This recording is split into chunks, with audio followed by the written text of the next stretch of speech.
স্বেচ্ছায় পদত্যাগ না করলে সেলিম ওসমানের সংসদ সদস্য পদ বাতিল করার দাবি জানিয়েছেন শিক্ষক নেতারা। নারায়ণগঞ্জের শিক্ষক লাঞ্ছিত করার প্রতিবাদে বিশ্ববিদ্যালয়গুলোতে প্রতিবাদী মানববন্ধন কর্মসূচি থেকে দায়ী সকলের শাস্তি দেওয়ার দাবি জানানো হয়। এস এম আতিকের রিপোর্ট।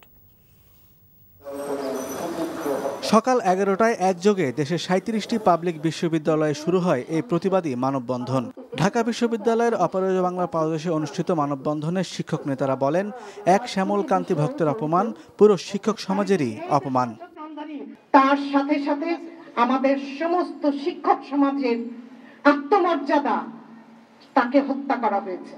সারা পৃথিবীতে খবরটা দেখছে যে দেশের মানুষ শিক্ষকের টান ধরে, যে একজন দুর্বৃত্ত শিক্ষককে টান ধরে উদ্বোস করায়, সে দেশ করে ভবিষ্যৎ নেই।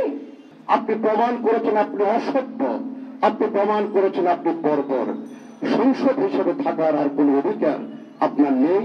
আপনি নিজ থেকে সরে দাঁড়ান, তা না হলে শিক্ষকরা জানে আপনাকে কিভাবে সরাতে হবে। সেলিম ওসমানকে আপনার স্বল্পতম সময়ের মধ্যে তার বিচারের ব্যবস্থা করা হোক, এবং ওই দিক থেকে আমরা আপনার মাননীয় যে স্পিকারকে আহ্বান জানাবো, সংসদ থেকে তাকে আপনার অভিশংসন করার জন্য প্রক্রিয়াটা শুরু করা হোক।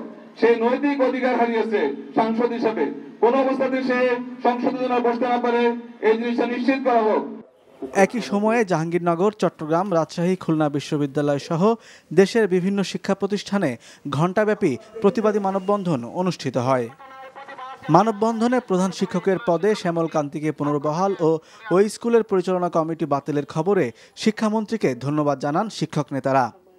S M Atik, NTV news, Dhaka.